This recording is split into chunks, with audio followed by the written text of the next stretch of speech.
दुनिया भर में न जाने ऐसे कितने रहस्य हैं जिन्हें हमारा आज का उन्नत विज्ञान और तकनीक भी समझ नहीं पा रही। और इन्हीं सब रहस्यों में से आज हम एक रहस्य की बात करेंगे, जो है भगवान श्री कृष्ण का हार्ट। 2015 15 जून की रात 12 बजे पुरी के जगन्नाथ मंदिर में ऐसा कुछ हुआ जो बहुत अजीब था। जी हाँ, पुरी के जगन्नाथ मंदिर के क्षेत्र में ही नहीं बल्कि पूरे शहर की बिजली चली गई। अब इस शहर की बिजली बस यूं ही नहीं चली गई थी, बल्कि पूरे शहर की बिजली को काट दिया गया था। अब आप सोच रहे होंगे कि भला ऐसा क्या हुआ जो पूरे शहर की बिजली को काटना पड़ा। ऐसा इसलिए किया गया ताकि भगवान श्री कृष्ण का हृदय जगन्नाथपुरी की मुख्य मूर्ति से हटाकर दूसरी मूर्ति में रखा जा सके। पुरी के जगन्नाथ मंदिर के बारे में आप यह तो जानते ही होंगे कि वहां भगवान श्री कृष्ण का हृदय आज भी लकड़ी की मूर्ति में सुरक्षित है। अब आप सोच रहे होंगे कि 5000 सालों तक किसी व्यक्ति के हृदय को कैसे सुरक्षित रखा जा सकता है। असल में सबसे बड़ा रहस्य यही है कि भगवान श्री कृष्ण का वह हृदय मांस और मांसपेशियों से नहीं बना है।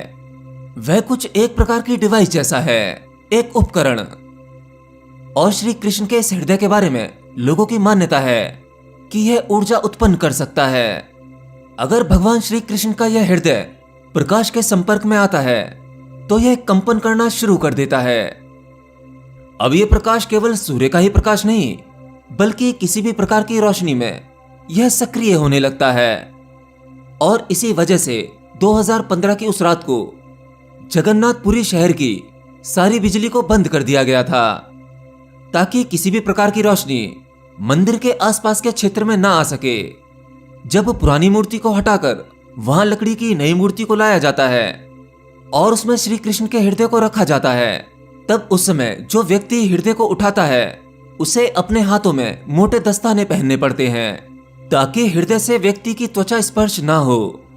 इतना ही नहीं, जो व्यक्ति हृदय को एक मूर्ति से दूसरी मूर्ति में रखता है उसकी आंखों पर पट्टी भी बांधी जाती है ताकि वह उसे देख ना सके।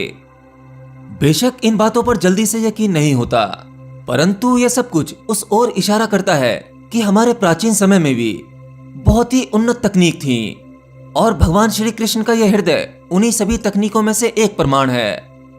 शायद आप में से बहुत से लोगों को श्री कृष्ण की मृत्यु के बारे में नहीं पता होगा।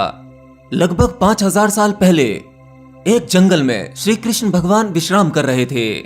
तभी वहां एक शिकारी आया। उसे लगा यहाँ कोई हिरण वगैरह है, तो उस शिकारी ने तीर चला दिया जिससे भगवान श्री कृष्ण की मृत्यु हो गई। फिर उस शिकारी द्वारा कृष्ण जी के शरीर का दाह संस्कार कर दिया गया, परंतु श्री कृष्ण का शरीर जल गया था लेकिन उनका दिल बिल्कुल नहीं जला। उनका हृदय गोल धातु के एक टुकड़े जैसा लग रहा था। तो जब उस शिकारी ने उनके हृदय को उठाया तब यह कंपन करने लगा। यह हृदय कोई साधारण हृदय नहीं था। यह मांस और मांसपेशियों से नहीं बना था जिसे जलाकर नष्ट किया जा सके। अब श्री कृष्ण के इस हृदय को वैज्ञानिक दृष्टिकोण से देखें तो यह एक प्रकार का उपकरण सा है, एक विद्युत उपकरण। और ये तो हम जानते ही हैं कि भगवान श्री कृष्ण वह साधारण इंसान नहीं थे, बल्कि उन्हें हम भगवान या अवतार के रूप में मानते हैं। और हम यह तो जानते ही हैं कि भगवान श्री कृष्ण के समय में बहुत सी उन्नत आधुनिक तकनीकें थीं जिनका प्रमाण हम महाभारत से जोड़कर देख सकते हैं। महाभारत काल में जिन हथियारों का इस्तेमाल हुआ था उनमें से बहुत से हथियार विद्युत की सहायता से कार्य करते थे। तो कहानी कहती है कि उस शिकारी ने उस दिल को फिर से नष्ट करने की कोशिश की, परंतु वह नष्ट नहीं हुआ।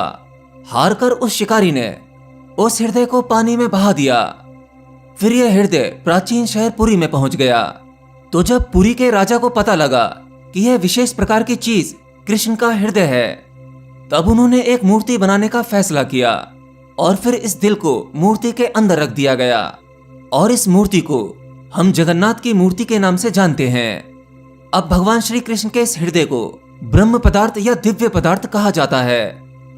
अब सोचने वाली बात यह है कि इस हृदय को लकड़ी की ही मूर्ति में क्यों रखा जाता है, जबकि सनातन धर्म में सभी मूर्तियां किसी धातु की या पत्थर की बनी होती हैं। तो आखिर इस हृदय को लकड़ी की ही मूर्ति में क्यों रखा गया? क्योंकि जैसा कि मैंने पहले कहा कि यह हृदय ऊर्जा पैदा करता है, एक विद्युत पैदा करता है, और विद्युत पत्थर या धातु में प्रवाहित होती है, परंतु लकड़ी में विद्युत प्रवाहित नहीं होती। इसलिए श्री कृष्ण भगवान के इस हृदय को लकड़ी की मूर्ति में रखा गया। आज भगवान श्री कृष्ण बेशक इस दुनिया में नहीं है, परंतु उनका हृदय आज भी जीवित है। और जिस लकड़ी की मूर्ति में इस हृदय को रखा जाता है उसी को जगन्नाथ की मूर्ति कहते हैं। जगन्नाथ का अर्थ है इस जगत के स्वामी। वैसे तो भगवान श्री कृष्ण का यह हृदय आज भी सक्रिय है, परंतु माना जाता है कि अगर यह हृदय किसी भी प्रकार की रोशनी के संपर्क में आएगा तब यह अधिक सक्रिय हो जाएगा, और इसका क्या परिणाम होगा यह कोई नहीं जानता।